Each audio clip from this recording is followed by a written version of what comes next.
क्या आप सोच सकते हैं, एक मां के रूप में आई राक्षसी जो बच्चों को दूध नहीं मौत पिलाती थी। लेकिन उसी राक्षसी को एक नन्हे बालक ने अपने होठों से ही मौत दे दी। और वो बालक था श्री कृष्ण। मथुरा का अत्याचारी राजा कंस भय में जी रहा था। उसे पता चल चुका था कि उसका काल जन्म ले चुका है गोकुल में। उसने तुरंत अपनी सबसे खतरनाक राक्षसी को बुलाया। उसका नाम था पूतना।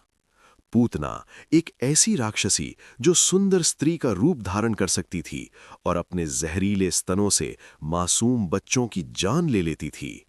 कंस ने आदेश दिया, जाओ और उस बच्चे को मार डालो। एक रात पूरा गोकुल शांत था। तभी एक अद्भुत सुंदर स्त्री गांव में आई। कोई नहीं जान पाया कि वो असल में मौत बनकर आई है। वो सीधे नंद बाबा के घर पहुंची, जहां नन्हे कृष्ण सो रहे थे। मां यशोदा और रोहिणी भी उसकी माया में आ गईं। उन्हें लगा जैसे कोई देवी आई हो। पूतना ने मुस्कुराकर कहा, मैं इस बालक को दूध पिलाना चाहती हूं। और बिना किसी शक के उसे कृष्ण को गोद में दे दिया गया। जहर भरा दूध। जैसे ही पूतना ने कृष्ण को स्तनपान कराया, उसके स्तनों में भयानक विष भरा हुआ था।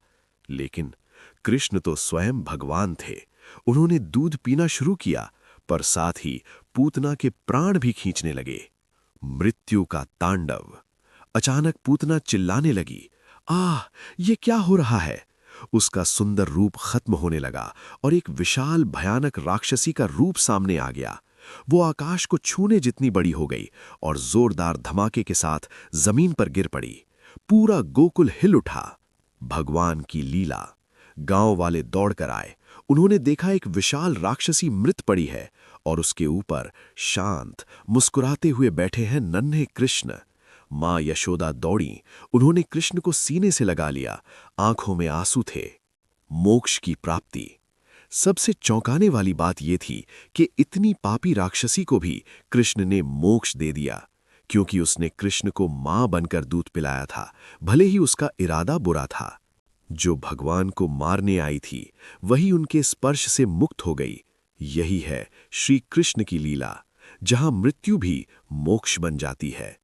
भगवान के पास आने वाला चाहे कितना भी पापी क्यों ना हो, अंत में उसे शरण और मुक्ति मिलती ही है।